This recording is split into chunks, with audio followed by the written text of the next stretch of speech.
Hello, y'all. Come on in. Come on in. Welcome to the Be Her podcast. I am live right now and I'm excited. If for all of you who are tuning in, please like, comment, share, subscribe to the YouTube channel. Let me know in the comments where you're tuning in from.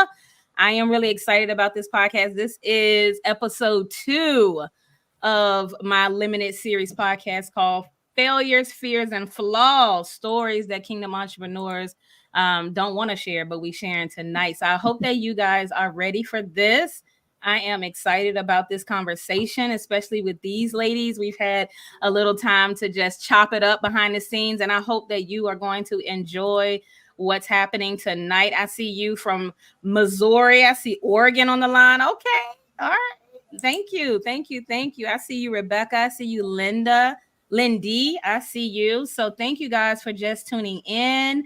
I am so excited. I promise you I'm excited. So again, welcome. I'm Quiana J, brand architect, inner healing life coach of Brianna Becoming LLC. And I'm just like so ready for this. I've been a kingdom entrepreneur since 2015, right here based in Richmond, Virginia, USA.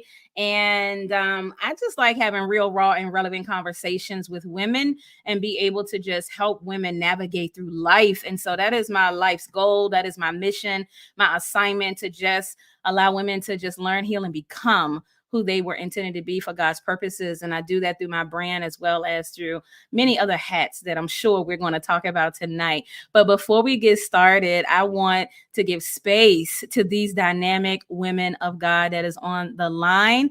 They are going to take a few minutes to tell you who they are, where they are from, what their brand is, how long they've been in business, and what they do. And then we're going to jump into some conversation. I see you, Dawn. So yeah, we're going to start with Nadine Lenora. Then we're going to go to Alana, then Chondrea, then Nadine Mullings, in that order. All right. You might got to take yourselves off mute too. Hello, good night, everyone. I am Nadine Lenora. I'm from Brooklyn, New York. New York. Um, my business is called Revive Your Life because I'm helping you to revive your life. I'm a health and fitness specialist with a concentration on diabetes. I help type 2 diabetics reverse their diabetes by way of helping them change their eating habits while incorporating exercise into their everyday lifestyle. Because believe it or not, type 2 diabetes is reversible and it's also preventable. But I also help the busy woman become the healthiest version of herself by making healthy living convenient and flexible through virtual experiences. So you have no excuses whatsoever as to why you're unable to work out or eat healthier because I do give one-on-one consultations. Yeah.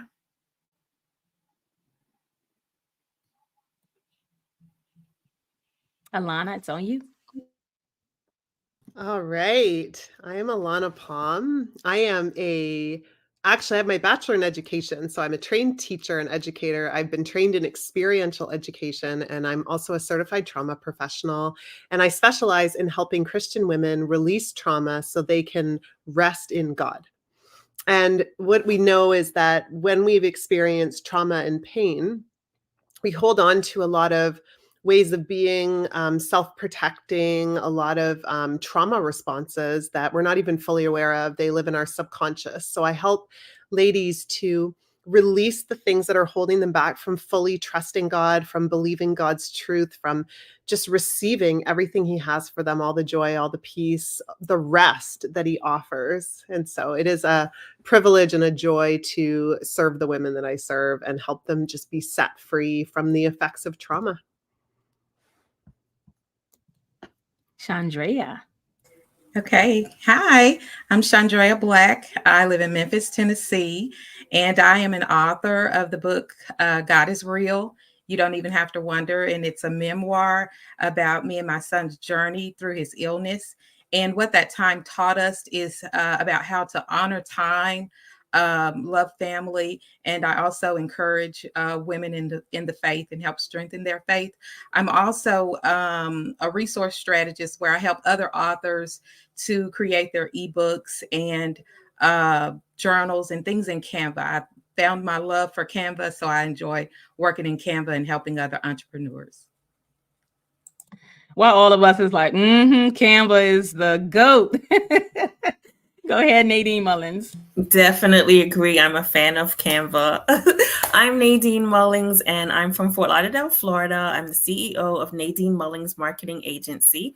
And what we do in the agency is we help women of faith in business who may be struggling to market and promote their business. And we do that 3 specific ways. We teach you how to have a strategy, write the vision, make it plain, write that plan down, take action. That action needs to be spirit-led action. So taking massive spirit-led action. And then also being specific. God has called each one of us to a specific group of people to serve. So making sure we're calling that specific group of people out in the marketplace.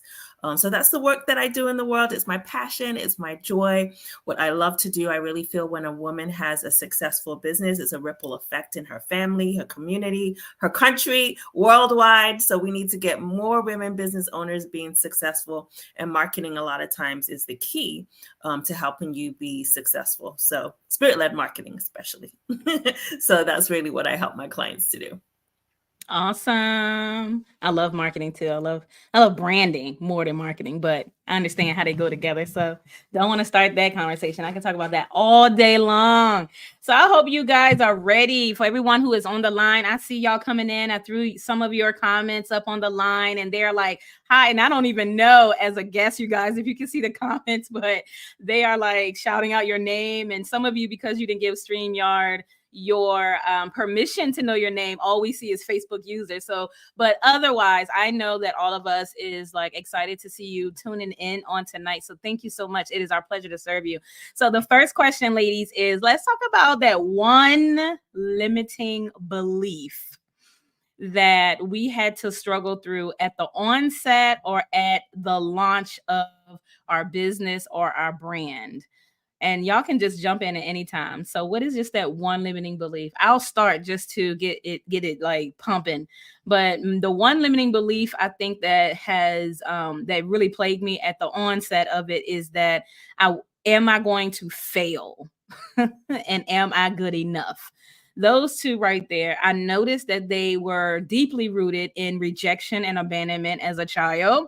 And I know that my whole life was kind of born around because of just the emotional disconnect of my parents and different things of that nature and things that I experienced. By the time I hit adulthood and even the more being an entrepreneur, sometimes you think that those things go away or that you can be some other person in your brand. I learned very quickly that any issues that you fail to confront in your personal life will still plague you in your entrepreneur life. And I know that is kind of one of the things that I've had to navigate through, especially at the launch, because, God leads you into this thing, but you still have in the back of your mind, but what if I fail? What if I'm not, good enough for this? What if they do not subscribe to or even want my product or my service? And, how dare I show up in this way? But it all came from, for me, definitely rejection and abandonment. So I will say how God has led me through that. What year is this? 2024. I would say 2020 is when I absolutely got delivered and healed from rejection and abandonment. And now my story is very different. Like I just show up way more authentically, way more confident, way more just like, you know what, God, if you said it, it's already done. And you have ordained me for such a time as this to do it. And so who am I to bring up my failure, my fear, or my flaws to you when you've ordained this for me before you even created me in my mother's womb? So if God thinks I am good enough for this, that needs to be enough. And so that's kind of how my story has been and what kind of have plagued my life up to that point. So yeah, that's my story. What about you guys? Well, for me, the thing that plagued me was, will people believe me? Our story has a lot of miraculous twists and turns and things that times that we battled with life or death, and how God came in so many times and every time just to help us. But the things that my son said, and I thought maybe people gonna think I'm crazy. Are they really going to believe these things that have happened? But fortunately, there have been many people along our journey that experienced a lot of the things that I experienced. And I also wondered what if anybody would buy the book. You know, will there anybody purchase this book? Do they really want to hear our story? And little did I know, God had already created the community to purchase the book and for me to have the audience to speak to. And so that was the first thing I battled with. Oh, y'all hear that nugget? She said God already created a community. That is a fact. And when God called you to something, I always think about John the Baptist. How do people know he was out there in that desert, crying loud and sparing not? God clearly was sending people. He out there in the wilderness. And that is a serious nugget, Chondrea, that could literally teach many people, because some people are like, I need to go to Atlanta to be successful. I need to go here, but nah, you don't need to move. If God has it for you, he's already created a community for you. I love that. Anybody else? Sure, I'll share. I think one of the biggest challenges I had to overcome limiting belief when I first started my business, and to be honest, since we're being real and honest and having honest conversations, I continue to revisit this. So it's not like one and done. It's a journey. I'm continually revisiting self-doubt. So self-doubt about, am I capable? Am I good enough? Will they purchase? Everything is a doubt, right? And so I'm really taking a deep dive into what does it mean and what is doubt? And I'm learning how much it's a sin to be in doubt, and that it's actually the opposite of faith. And I'm all about faith, right? I talk about faith as a part of the work that I do is faith. So to know that I was struggling with doubt, I was like, oh my gosh, how can I have a platform about faith?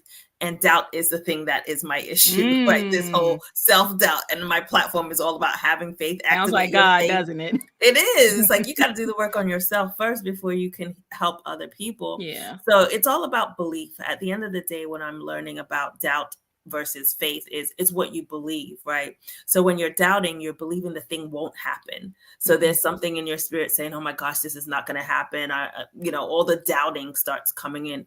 But when you have faith, you have confidence, you have assurance. So there is no doubt. You're stepping in it confidently. You're assured that God has already done the thing. It's already done.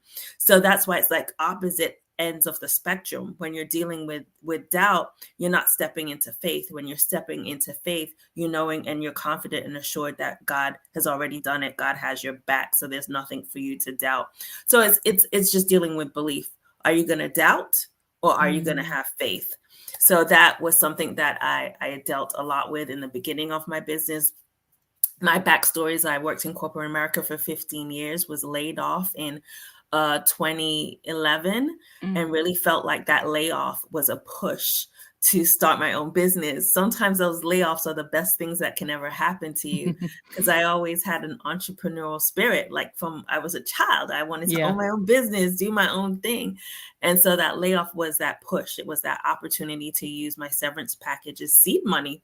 I used it as seed money. I was like, thank you. This is seed money to start my marketing agency. But I thought it was going to be like corporate America. I just market and promote like I did for the financial institution I work for. But it was a lot harder. It was not the same game, as I'm sure we're going to talk about. There's a lot of growth and personal development that comes with owning your own business that I didn't have to deal with in corporate America. So I dealt with self-doubt in the beginning. I continue to deal with self-doubt, and I'm learning the importance of stepping into faith, because faith is the opposite of doubt. I love that you said that. That's another nugget right there. I love that you broke it down as if people don't recognize it's a straight up choice. You got to choose. Because I always say this to myself and to others. Even as a pastor, I always say, if you can't believe God for natural things, how in the world did you believe him for heaven? That haven't materialized yet. You really haven't, got that yet. You know what I mean? But you just believe God that he has eternally secured you to be with him forever. How did you believe for that? But you can't believe for this, something very natural, something earthly domain. Like, how do we reconcile that in our mind? I think ever since people started thinking about that thing, like, yeah, it's a straight choice. You came to that choice just by revelation alone, that he is the Lord, and you said yes to him, and you said, okay, I'm choosing to be in God, and that he's my Lord and Savior. And so now the way you just made it is so very simple, Nadine. It's just, I had to choose that I'm going to believe God, and that he knows bigger than I do, and that if he's calling me to it, I'm equipped for this. So yeah. Anybody else? I was thinking when you asked the question, one thought, one limiting belief, like just one. How do I choose one? We can talk all night about these. I felt like I was swallowed by limiting beliefs, and I would find that I would be on this roller coaster of, living life in one way. I felt like I had done so much inner healing, and I had renewed my mind, and I was able to take thoughts captive in certain areas of my life. But then being an entrepreneur was like this whole new area where I had never really ventured into before. This was like deep waters for me. And I realized all of the things that I'd been doing for so long to renew my mind and rest in God and really stand firm on my identity. God used this new assignment to draw me into deeper intimacy with him and strengthen my faith even more, so that I could stand in this position as a leader and not be like torn down by, I think when we put ourselves out there, we get a lot of feedback, and feedback can encourage us, and feedback can also threaten to, put us in the wrong direction with our thoughts. Right. And I would sometimes buy into what people thought about me and what they said about me, but they didn't know me. And I really got an opportunity to stand firm in who I was in Christ and really use the tools that I taught, but in a different arena. Right. And I think that was probably the best experience I could have had, and also the most challenging at first. I would go downstairs after, reading some comments online, and I would be crying to my husband saying, like, why are people saying these things about me? And I would take it so personally. And eventually the Lord he built me up more and more in him. And now, it's a very different experience, and that took time. Oh, I love that, because your identity is everything. Knowing who you are and what you carry is everything. And Jesus had to go through the same thing and said, we will too. They hailed him one day, nailed him the next. And I can imagine if that was modernized, it's just like social media. They will, praise you one day, and then all of a sudden something comes up about you they don't like. And the next thing you know, you have a whole cancel culture. I mean, that's what they did, So it's like that same thing, that same dynamic, and us having to be confident, like you said, and to like really know our identity in Christ, to be able to stand through the comments and the feedback and stuff like that. Because there are some mean people out here in these streets. We have people, I don't know about you guys, but I mean, there has been, I don't know if you've ever had, clients try to discount you down and try to make your product or service less than what the price is, or you have people who are totally against what you're preaching, or they don't even think that you should be charging money because they feel like you are a Christian and you should, you know what I mean? It should be free because the gospel is free, all of these different just, opinions. But one thing you said is they didn't even know me. That disqualifies them right there. They don't even know me, but they feel like, and I didn't ask them for their opinion, but because of the climate of social media, they, everybody feels like they are entitled to an opinion, and everybody has a right to their opinion. But as entrepreneurs, I know that we always have to be built up by the Holy Spirit and by God and what he says about us. Because if not, it will literally sabotage the way you feel about yourself, and you will find yourself so paralyzed in a corner. And even though nobody else sees it, your brand can still look like you are on top when really you feel like you are on the bottom. Like it is so, we have to always be authentic with ourselves. I know there's been many times I've been paralyzed and I did not launch something because I was still grappling with what other people thought. And then I remember the Holy Spirit saying, you must be delivered from the opinions of they if you're going to move to greater places in me. And I keep that with me, at all times, that I have to say yes to him for obedience sake.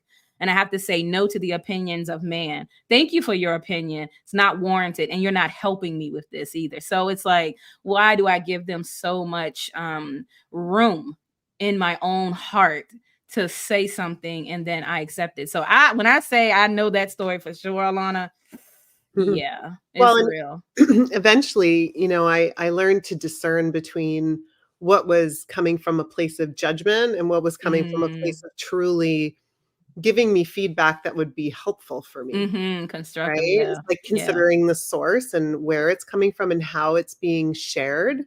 Right? So you learn how, and I think when you do the inner healing journey and you get to know different things inside of yourself, you can kind of see other people and the hurt that might be coming out of them. Like hurt people, right? Yeah. And so we can see, oh, this is coming from a wound inside them. They're projecting or they're pointing a finger at someone else and they can't see the 3 fingers pointing back at them. And so we just, I think we become more discerning when we go through those experiences too.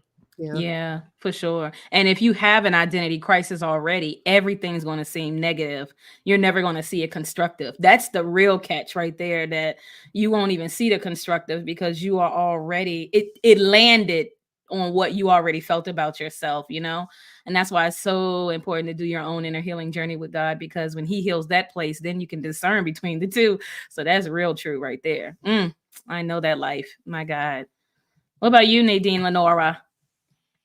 So my limiting belief is pretty much similar to everyone else's. Like, am I gonna be good enough for this? Because I don't have diabetes, being a health and fitness specialist with a concentration on diabetes. Are people gonna take me serious because I don't have an actual certification? God called me to it, so I am certified in a way. Yeah. Are they gonna pay the prices for my services? I continue to struggle with doubt.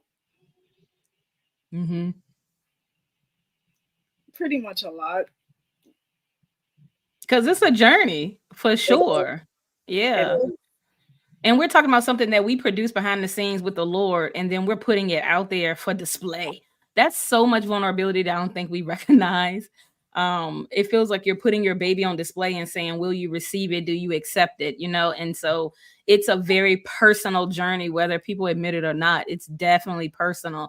And so that's why I think there's so much work that we have to do as entrepreneurs behind the scenes. And for those who are actually believers, and we have Jesus on our side, we really have to cast our cares upon him often, because entrepreneurship definitely is a different world, than corporate America, to what Nadine Mullings said, for sure. It's not a different part of you is required to be a business owner or to own products and services and try to serve it. Even if you're an author, like to put your message out there is a moment. I remember when I lost my firstborn son, I wrote a book called Empty Womb, Empty Tomb.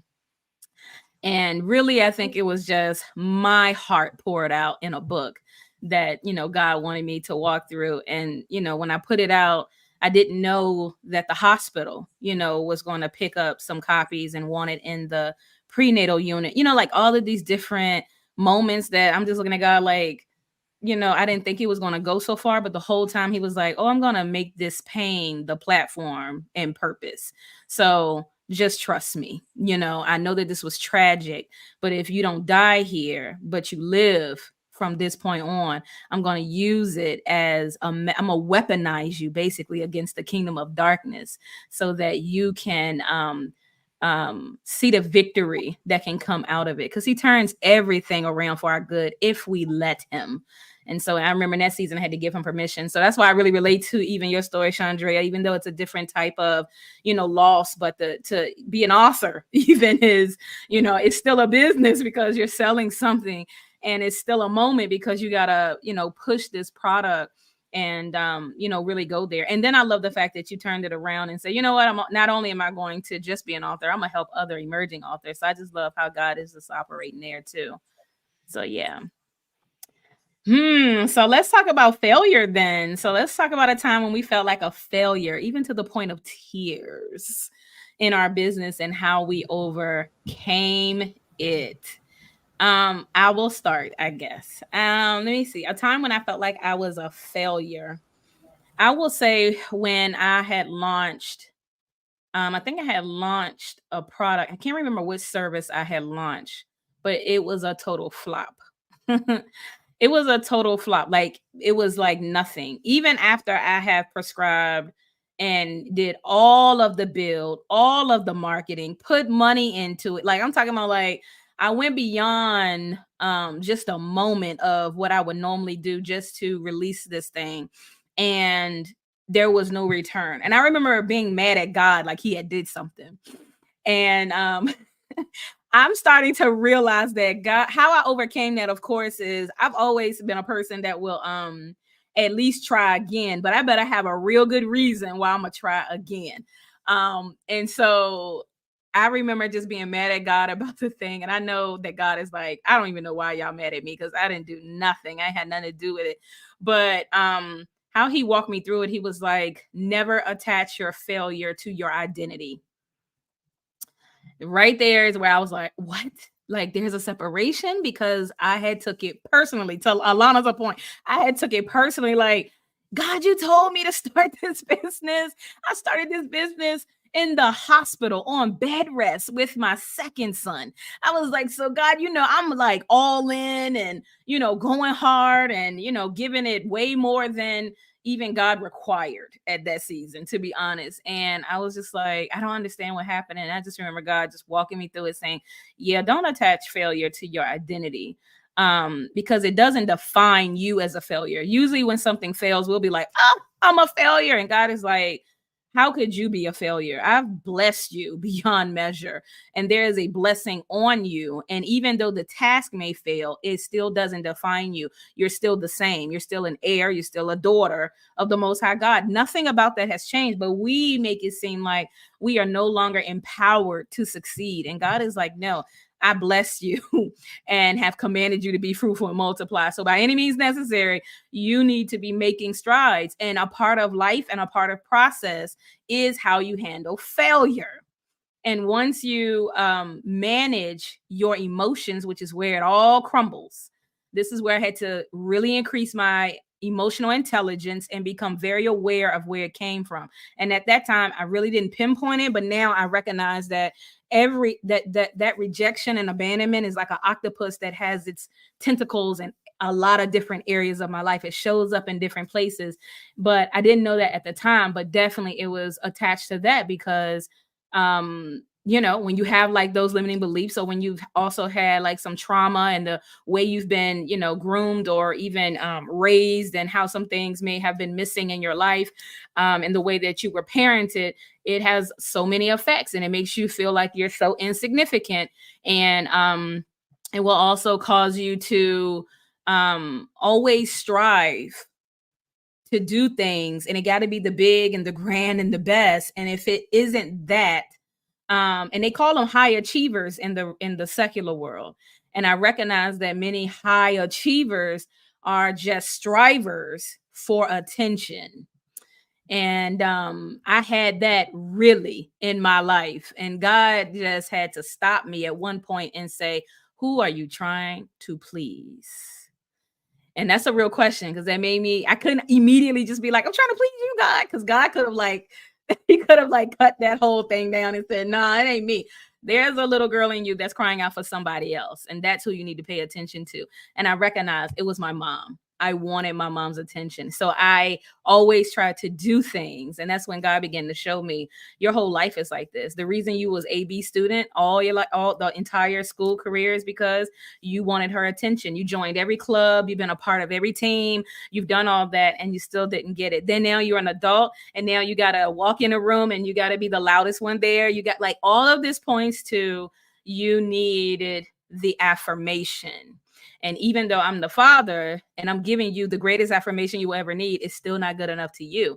And it's because the little girl is crying out for mom, and we're going to deal with that. So for me, it has always been that dynamic that has kind of interrupted the fabric of my personality as an adult, and being healed from that changes everything. So that's my moment. So I approach failure very differently. Now I look at it and be like, well, I must have missed something. We're gonna have to try this again, God, and just try to figure out if it's something I'm gonna do again or do it differently. I just approach it differently. So I do understand that the feelings of failure is like real, and we gotta navigate that. And it comes from walking with God. So what are your stories about failure? And anybody can jump in. I would say I think about this really hard because first of all, I try not to let things bring me to tears, and that comes from a always wanting to be in control. So that's my thing I have to battle with all the time. And so I'm the person that's always got everything written down and structured and try to have things in order. So I do I recall two things, but one time here recently, just when I went to Faith Figures back in November, and being in the room with all these people, first of all, this is a conference, you guys. This is a huge conference, and me, who doesn't really go places by herself, I've had to learn how to. God spoke to me and told me I have to do some things by myself.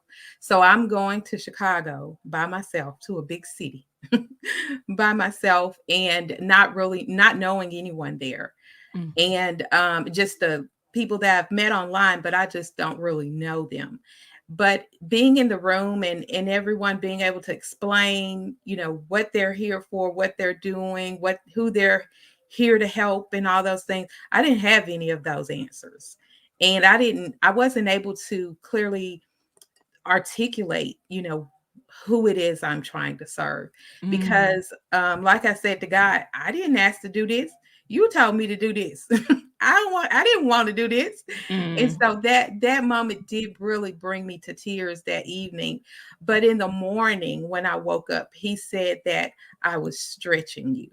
Oh, yeah. So he was stretching me and bringing me out of my comfort zone, and because I will go into places where I won't know people, but I will still have to stand and speak the words that he gives me to speak.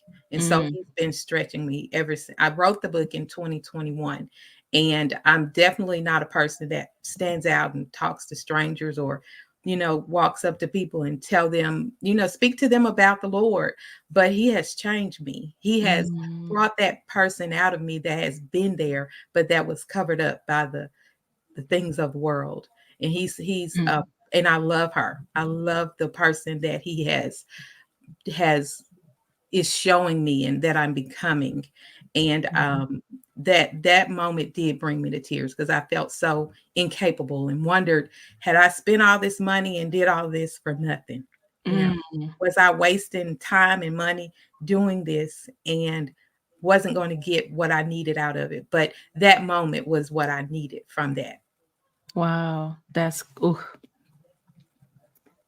anybody else? That whole story almost activated my teaching mantle, but I'm gonna continue. Go ahead, Nadine Lenora. Okay, so one of my failures is when people sign up for like one of my exercise programs, because we meet 3 times a week in the morning while my kids are in school, so I can have like one-on-one time with you. But when they remove themselves from the program because they just don't feel like doing it anymore, like why am I doing this? Why do you have me doing this? And these people aren't putting in the effort to want to better their health. Because at the end of the day, your health really matters. Yeah. There's a lot of people who ask for my help. I give them things to do, ways to eat healthier, and then they're just like, I don't want to do this. Okay, I'm not about to go back and forth with you. I'm not. You want to go ahead and eat crap? You don't want to exercise? You want to pop all these pills that's going to affect you in the long run? Okay. When you're actually ready to take my advice, I'm here for you. So, yeah. And that flows into every last one of our brands. I'm sitting here just thinking about every last one. I know for me, I love branding, Kingdom Women Entrepreneurs. I love the whole comprehensive brand strategy development, developing the website, going through their photo shoot. Like I do the whole 9 from A to Z, right? And I love the whole moment. And actually, it was year before last. It was year before last, fourth quarter. God was like, I was frustrated because I did have some clients who I just sat there, prophesied to their life, told them what God said, telling them what I see. We going through a lot of what I didn't know, which is now inner healing life coaching, doing it in the sessions. We probably talking about strategy, but I'm counseling them at this point. And we get to the end, they're ready to launch, and I'm like, you got this. I'm so hyped for them, right? And then it's like crickets. I'm like, wait a minute. So I'm checking in like 3 months, 6 months, like what's going on? And it's like crickets. It's like they can't move forward. And I said, God, I don't understand. We just like they just spend some serious money. We just spend some serious time. What is going on? Because when I get all into a person's brand, and God said, it's because even though you see their potential, they don't see their potential. That kind of broke my heart right there, because I was like, so what? They've been showing up in these meetings, like, but they don't know. They're excited. They get the energy of it. But it's like to do it by themselves now is a whole nother dynamic. And that's when God said, oh, I'm going to pivot you to inner healing life coaching. And I was like, I don't want to do no life coaching. And he sent other people to say, you're already doing life coaching. And God says, you're going to put this in your business. And that's how Alana kind of came into play. And while I'm an inner healing coach in her group, like this whole season is when she kind of entered the realm of my life. And so I understand when you be like, God, why am I doing this? Because I didn't have a bunch of why am I doing this questions with the Lord.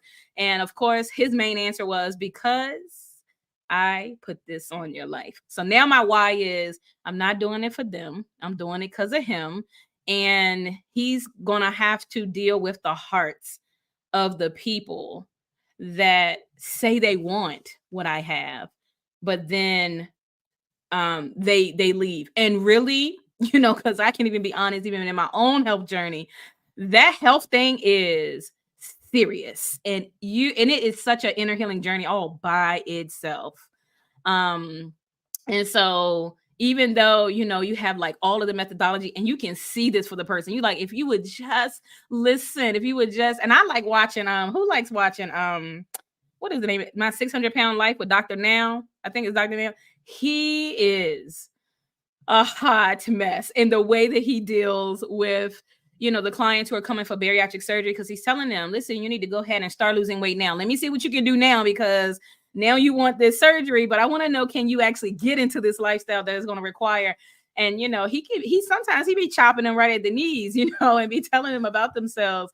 And, that it is just, and this goes for every industry and anything that we give, we'll always run into people who they think they're ready, and, because of their pain that got them there. But the sustainment is so personal, and it is so attached to where they currently are and how they think of themselves.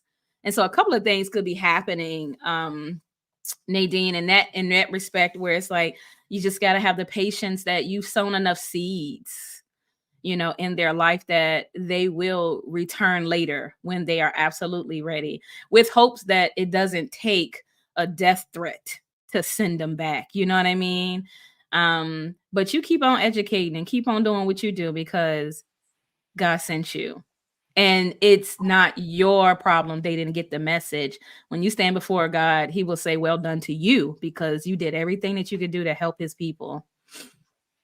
I have one more thing to say.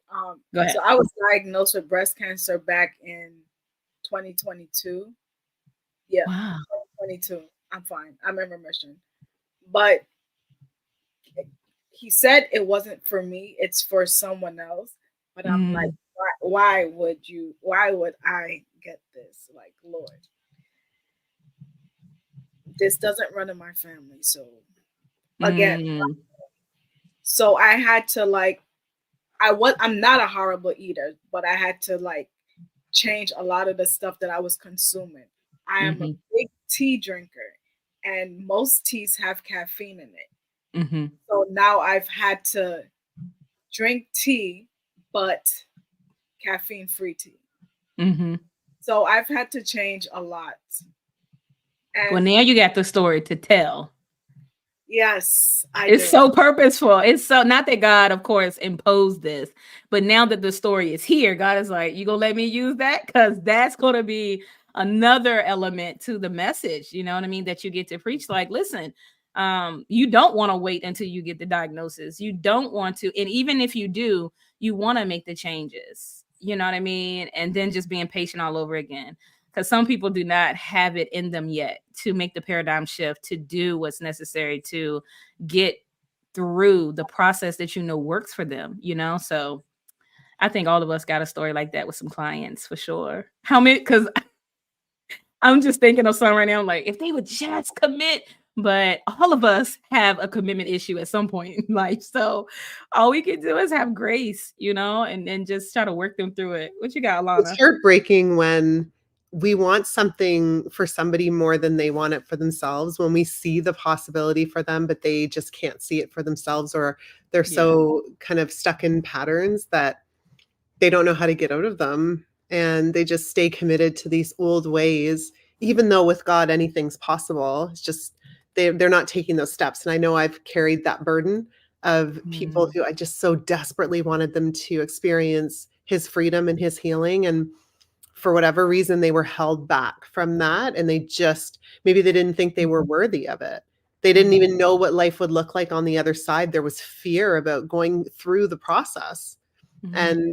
And just like, what's life going to look like after this? And so it's hard. It's hard not to carry the weight of wanting it so much for them and then watching them go and continue on with the same thing that they really desperately want to stop, but just aren't willing to at that time. Right.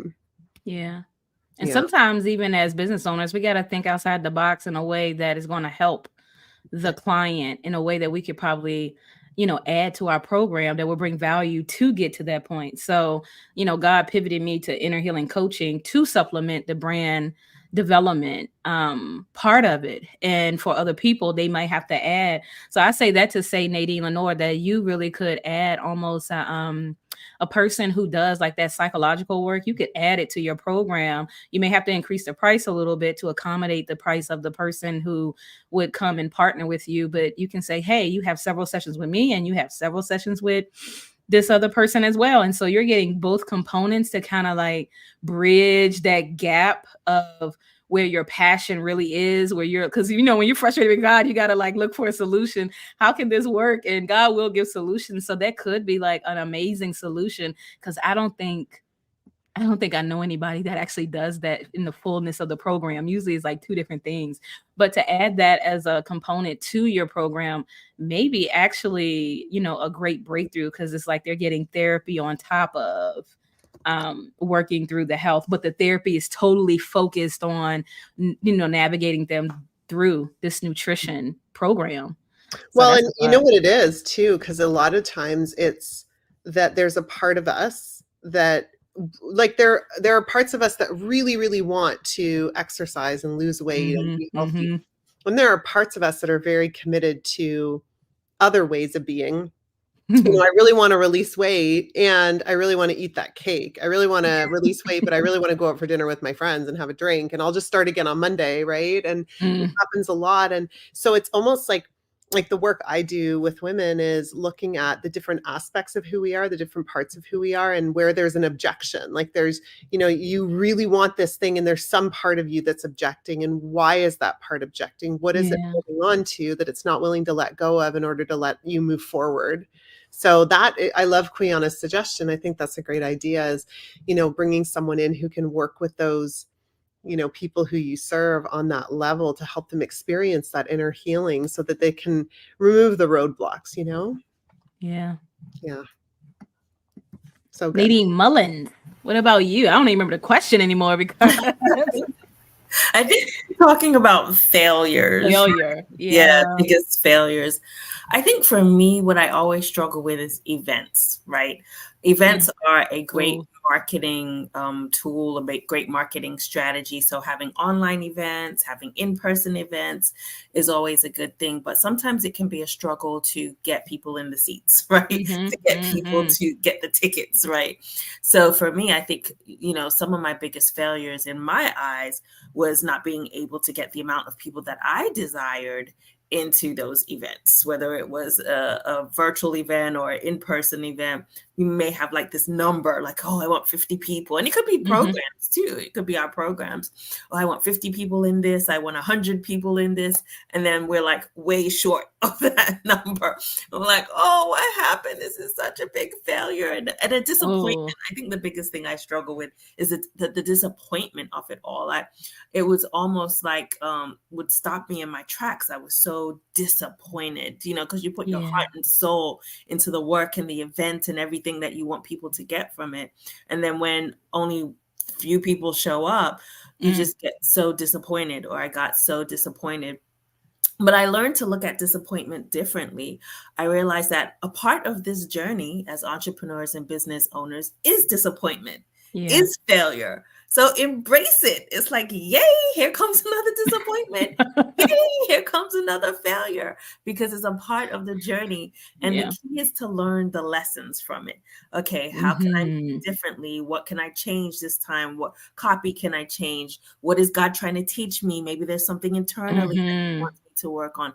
So really reflecting after every event and saying, okay, God, this didn't work or that didn't work. What are you trying to teach me? How am I supposed to grow from this?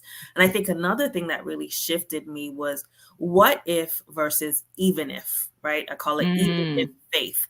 So a lot of times, like, what if people don't show up? What if it doesn't go right? All these what ifs. I struggled with that a lot. And God just really dropped it in my spirit and said, it's not what if, it's even if it's two people. You never know who you're going to impact and what that ripple effect will be, right?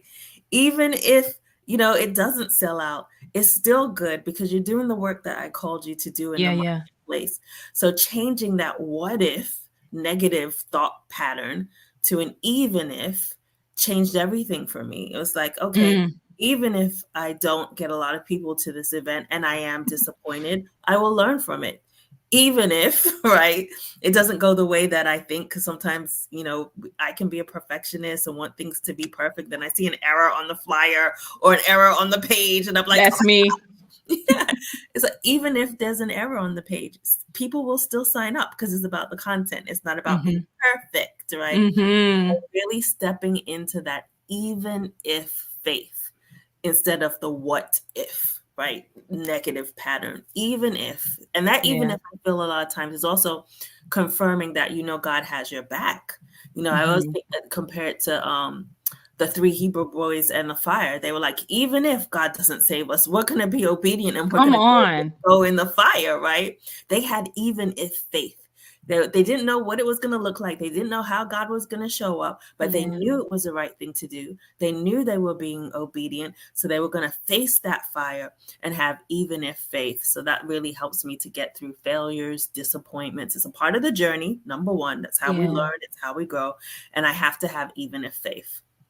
I love that so much. And you said a question that I actually learned from Alana, to be honest, is, God, what are you teaching me in this situation? And I think the last year I started asking that question to myself, like, okay, God, what do you teach me? That shifts your whole perspective on not making the problem big, but saying, what I'm about to learn out of this, because what I'm about to learn is about to add value to me. So now the enemy cannot threaten this thing in front of me to think that I'm a failure or that it didn't work out. Another thing that I had learned that you said, Nadine, that is really powerful is I look at, because I struggle with that whole events thing, especially physical events, because it takes money to do it. I'm gonna need every seat filled, right? And I then was a perfectionist on top of that, but I recognize that I am a lot more powerful in intimate experiences. So I said, you know what? I need to actually just honor what God is doing, because if he wanted every seat filled, he would have filled every seat. And I have to recognize that. And I heard this powerful story from, I don't know if you guys watched the Chosen series.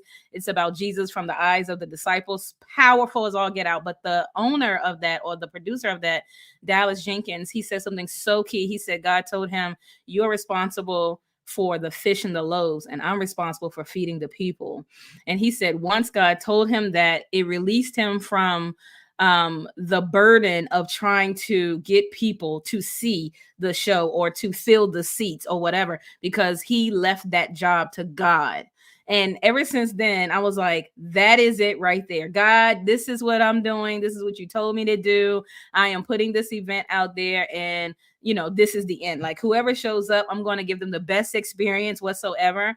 The other thought that I had is, the devil always try to come for you and be like, well, what if, like you said, like, what if nobody comes, or what if? And my response now, as of last year or a year and a half now, is we about to find out, aren't we? Because I can't have you continue paralyzing me, or I'm not going to be able to say yes to God. So I got to have a different response. So every time that moment comes, it's like, well, what if? It's like, but we about to find out, because I need to do it in order to see if it's true. Otherwise, I've succumbed to your lie before it even had a chance to be what it needs to be in my life. And so the mere fact that you are standing at the door is a sign that must be something on the other side. So I look at it differently now, which is the whole moment of, God, what are you teaching me here? And that narrative right there has changed the game for me, because now it's like, I'm not in that fear of failure moment anymore.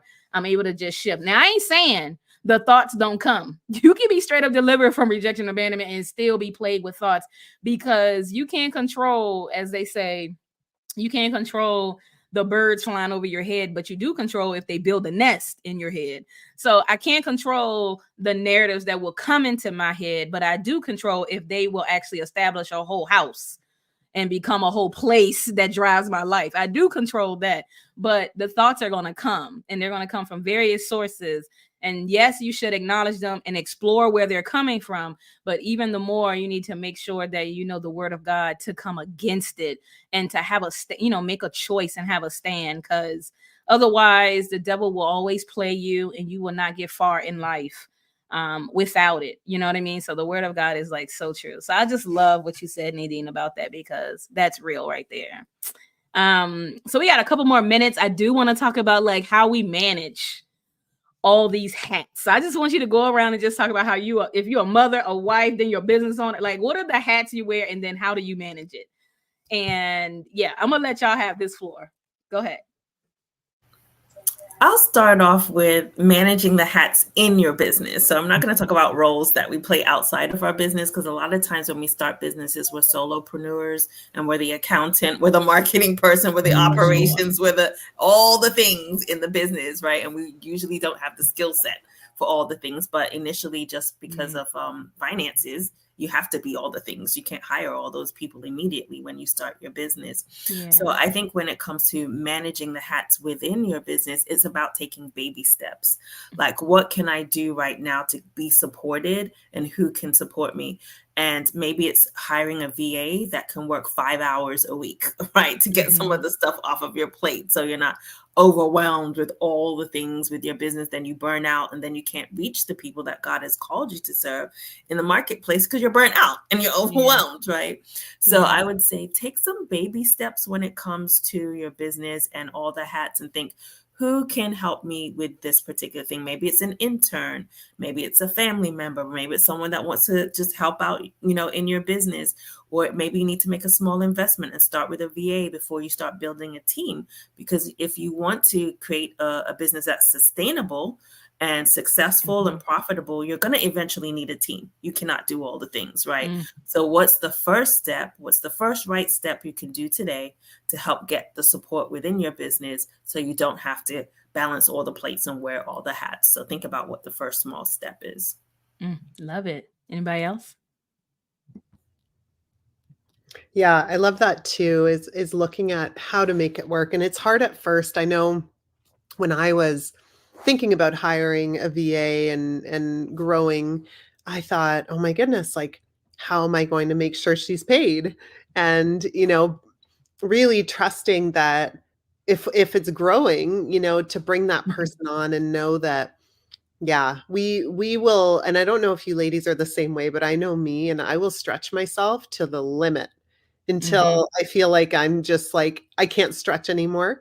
And then I know there's a problem. Now, I don't do that as much anymore, but I have found out the hard way not to stretch myself so much. And so, yeah, putting those things in place. I have a husband who's very supportive, and he's very encouraging, and I'm very grateful for that, where he will take on some of the roles and responsibilities at home. I got to ask and, really say this would be helpful for me, and also say thank you a lot. To show my appreciation to him, because he often will pick up our daughter from school, and he will, take care of dinner for her and things like that while I'm working later. And I think, whether you have a spouse or not, just being willing to ask for support. A lot of us, or I don't know about you ladies again, but I know sometimes we struggle to ask for help. Yeah. And we think we can do it all, right? And then realizing asking for help is such a strength. To be able to say, I need support, would you be willing to support me? It's vulnerability, it's a strength. So, anybody who's watching this and is an entrepreneur, just notice where you might not be asking for support, where you could ask for support, and just expressing that gratitude, and also looking at support, not just from people in your life, but also from, like she was saying, a VA. Bringing in people who can support in the business so that you can do the things you're really good at, and then let other people do the things that take time to do, but they can do those things. It doesn't need to be you. Yeah. So Nadine Mullings, number 1, said, what is like that first thing that you can kind of relieve yourself with? And then Alana is like, listen, like before you get into that burnout, really bring yourself to the point where you are asking for help, even if it starts even in your own home. I like that. I really, really like that. My husband definitely has been a huge help, and it's kind of hard because he has his own brand too. But mine is just different, that it requires more intensity than his, but it's still a moment of having to say thank you a lot, for sure, Alana. And having to like really just treat them and make them feel special, because Lord knows some things would fall apart. And even him having grace that I didn't get to the laundry this week at all, and it's piling up right now in baskets, and him not even making a thing. He's like, I'll live out these baskets until whenever, I'll help you fold it or whatever, so when you have a supporting husband, it does help the whole moment, for sure. What about you guys? Anybody else? So for me, I have to create a schedule. My kids are in elementary, middle school, and high school. Wow. Yeah. So I have to create a schedule, what time I'm going to cook, what time I'm going to work my business, what time I got to pick the kids up. One of my kids are in AAU basketball and a school team. So yeah, my life is busy. So creating a schedule for me is what I really have to do. Create a schedule. Is there a tool that you use, or you're like old fashioned? No, I just use a calendar in my iPhone. That's me. I live off that thing. It's a family calendar. Even when I have clients book, it goes to that family calendar automatically. I had to stream everything. My husband would try to plan a date, and I'm like, I got a client call or whatever. So I was like, we have to have like one seamless calendar. So I've had to definitely integrate and live by that calendar. And I work a 9 to 5. Thank God I work from home, and it's remote and it's not as intense, but it's still a thing. If I have meetings with them, it has to go to that calendar. So I know what my life is looking like. So yeah, I like that. Chondrea. Yeah, things for me are still small and manageable. I just try to create boundaries. I have one day a week that is my day. Everybody knows that now. It took some time for them to get acclimated to it, but everybody understands that Thursday is my day to do whatever it is that I need to do. And like the other lady said, my biggest struggle is just focusing and staying on one thing. And so I try to continue to work on one thing at a time and not try to work on all the things all at once, because I get so many ideas. But I have a board on my wall where I write the ideas down, and then I just tackle the things that I can do now. Yeah. And if there's something that's connected to that I can do at the same time or simultaneously, then I will do it. But I really try to stay focused on one thing that I'm working on for the month and continue to move forward. I like that. Yeah. You got to build boundaries in this realm, because a lot of people, they look at the glamour of entrepreneurship and think, oh, I get to just own my own business, but you don't recognize that you're the one who got to push that income out in by working. And sometimes you're working way more hours than you did with the 9 to 5. So, you know what I mean? It has its, of course its pros, but there are some cons that come along with it, as well. And building boundaries is like a serious key to it. Otherwise, you will just straight up burn out. I know for me, not only is it my calendar, but I have an iPhone. It's also that to-do list, that reminders list. I use that a lot. I used to use like a tool like, Trello and Asana, Monday. I've tried all of those and they're good in their own right, but I'm always looking like, do I have to pay for this? Like I'm always, it ain't that I ain't got it. It's, I don't want to pay it. So I will try to like use the freest tools of everything. And so I recognize that iPhone got this free app that come with the phone. I'm going to use this and see how it works. And I had to schedule in order for me to, really navigate my life, especially since I had to look at all parts of my own personal life to be able to serve at a greater capacity. And one of them was my health. And the Lord said, you're 41 and you can't continue being the night owl and continue getting 6 hours of sleep. You're going to have to do this differently. And then by the time I got to my doctor, even though all my levels are like great, because I've been with this health coach, she said, you are plummeting in energy, no vitamin D, B12, iron, everything just bottomed out. She was like, I don't even know how you function it. And I'm asking myself the same question. And so she put me on like this regimen for 3 months. And I've had to be like, okay, I need a reminder just to take vitamin D and all of this. And then I take melatonin at night because my health coach was like, you got to wind down at 8 o'clock, not 10, because it's too late. You need to like wind down at 8, turn off the devices, get in the bed, create a routine. So I've had to do all of these changes, but in it, I had to create the system to support me. Yeah. And that has been my iPhone that tells me it's time. Like I just got the notification. It's time to wind down.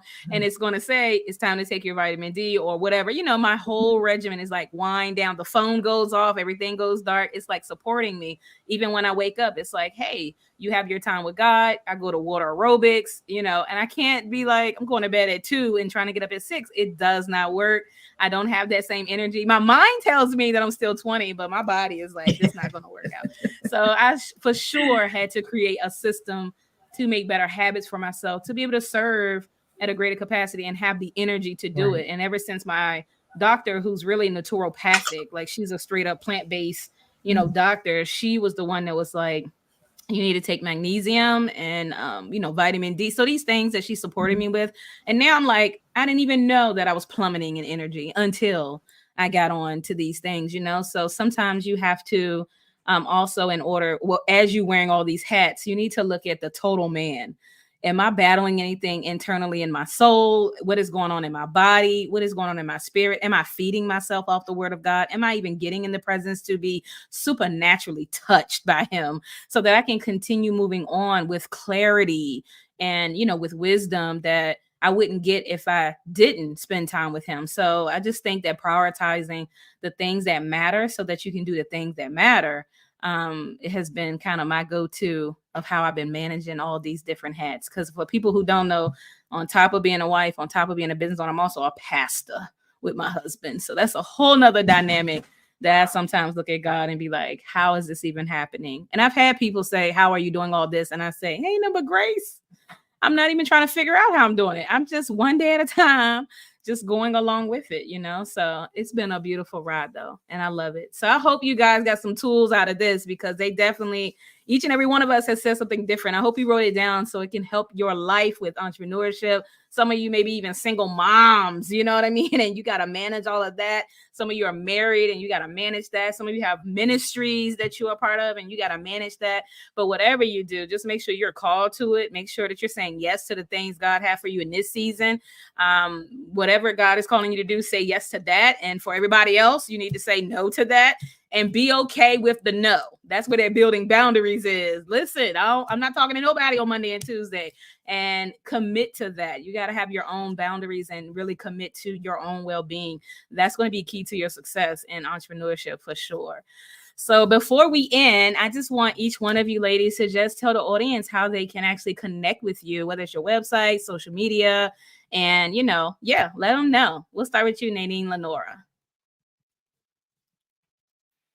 Okay, so you can contact me on Instagram at nadine.lenora_, and my website is nadinelenora.com. Awesome. Alana?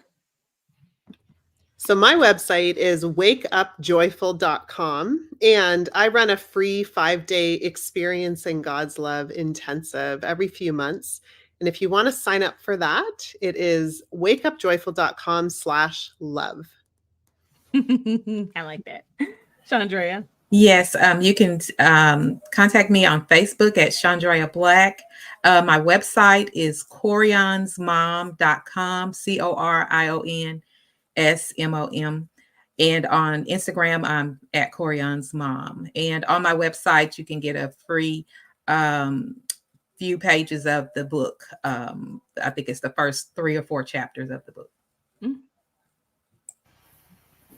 And people can reach me on my website at nadinemullings.com. And I'm also on LinkedIn. So definitely reach out to me on LinkedIn. Let me know that you heard the podcast and we can connect there. Also on Instagram at I am Nadine Mullings, and Facebook. I have a Facebook group, Women Faith Plus Business, and then also a Facebook business page, Nadine Mullings. Awesome. Yes. And of course, you can contact me at quianaj.com and on Instagram, YouTube, and Facebook at Quiana J Speaks. It is our pleasure to do this. I hope you guys enjoyed this because I definitely just wanted you to see the behind the scenes, the inside scoop on what it really means to be in business, to be an entrepreneur, even the more to be a kingdom entrepreneur and what that actually means and how it is walked out. And that, yes, we also experience fears, and we have failures, we got flaws, and we still got to navigate in our destinies with the Lord. And it is very possible to do it as long as you're walking with him. And it can come with great things. It also will come with trouble. But as long as you have the Lord, you have everything. He is enough for you, and that you will be able to be a success. And this is one of my favorite scriptures that I love to use. It's Isaiah 48:17. And it says, I am the Lord your God, your Redeemer, who teaches you how to profit. It is the Lord's business to teach you how to profit. Don't ever forget it. It freed me. It let me know that God was in my business, that he was a part of my business, and that it is his prerogative that I profit. And so every time failure would try to speak against it, I will always combat and say, nah, it's the Lord's will for me to profit. So what can I profit even in failure? What can I profit even in flaws? What can I profit even in my fears? There is always a lesson to be learned. So I hope that you guys enjoyed this. Again, this is episode 2 of this limited series of the Be Her podcast. And I only have 3 more episodes left. So make sure you tune in for those as we roll them out. But thank you so much for joining us and letting us be able to serve you with these divine nuggets. Thank you, ladies, for joining me on here. It is such a privilege. Cannot wait to connect in the future. And thank you guys. And we're out. Love you. Thanks, Quiana. Love you. Thank you.